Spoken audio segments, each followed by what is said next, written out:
The Mystery Dungeon series is nearly synonymous with Pokemon nowadays, but those same roguelite dungeoning mechanics were previously married to a Chunsoft original character in Shiren the Wanderer, and before that still, Mystery Dungeon was a Dragon Quest spin-off. 1993's Torneko's Great Adventure, or Taloon's Mystery Dungeon, picks not a warrior but a merchant to helm this budding franchise, and that's an inspired choice.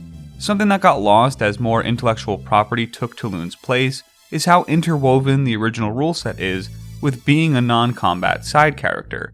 The gameplay here isn't just a rogue dungeoning adventure, it's a fish out of water story.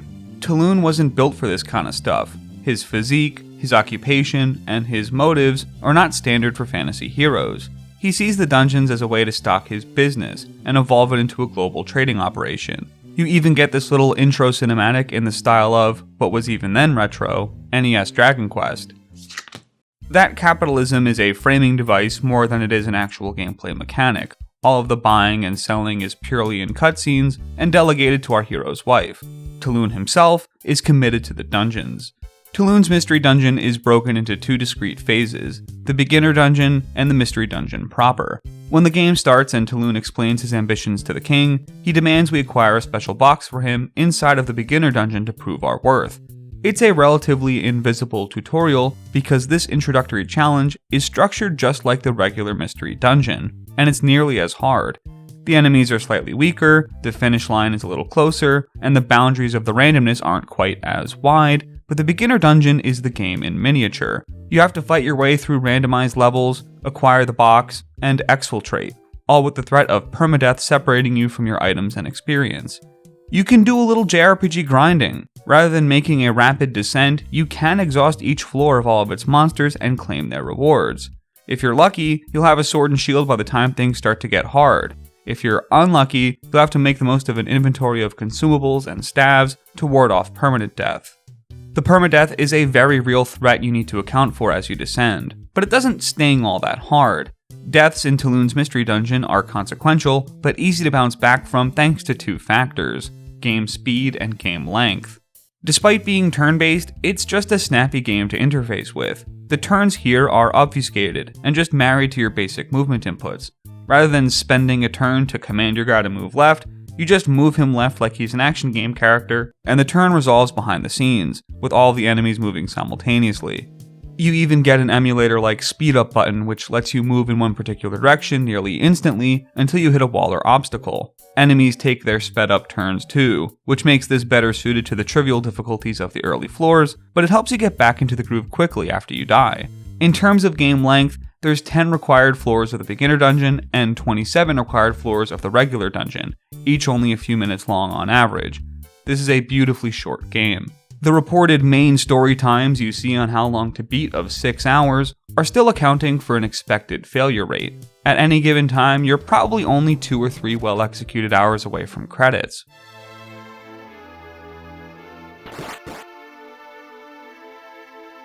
Well executed is doing a lot of the heavy lifting there. I spent something like 20 hours finally conquering this bastard, and a large chunk of that time was spent recalibrating my playstyle to meet the game's unique challenge.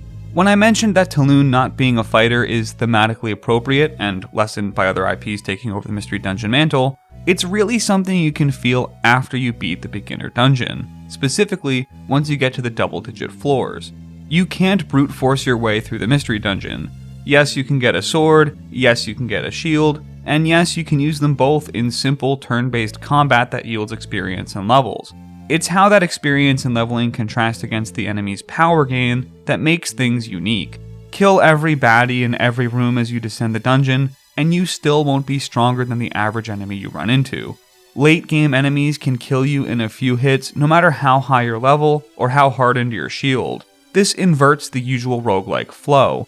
Despite getting discreetly stronger as the run progresses, you're getting relatively weaker compared to the threats in the dungeon, and you have to play differently to account for that.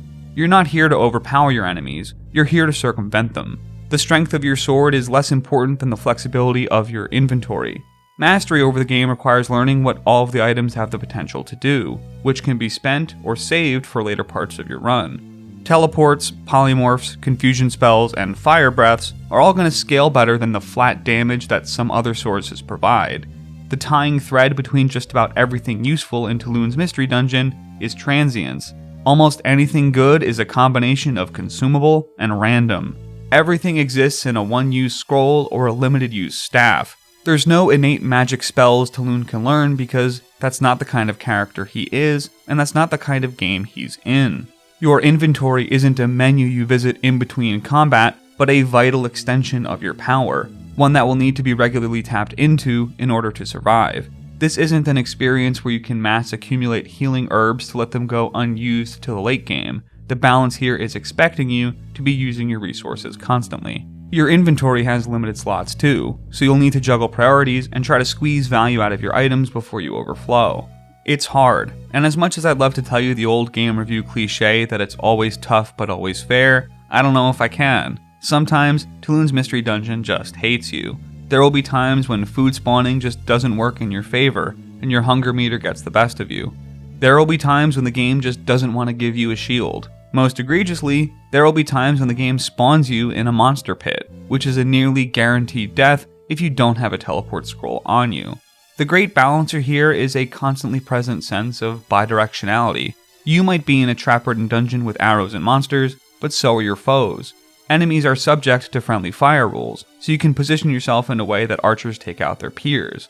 All of the items in your inventory can not only be used, but thrown, applying their properties or dealing their damage at range. It gives the mystery dungeon tangibility. Everything in the dungeon is beholden to strict rules, and those rules give you additional ways to flex your inventory and bend the game in your favor.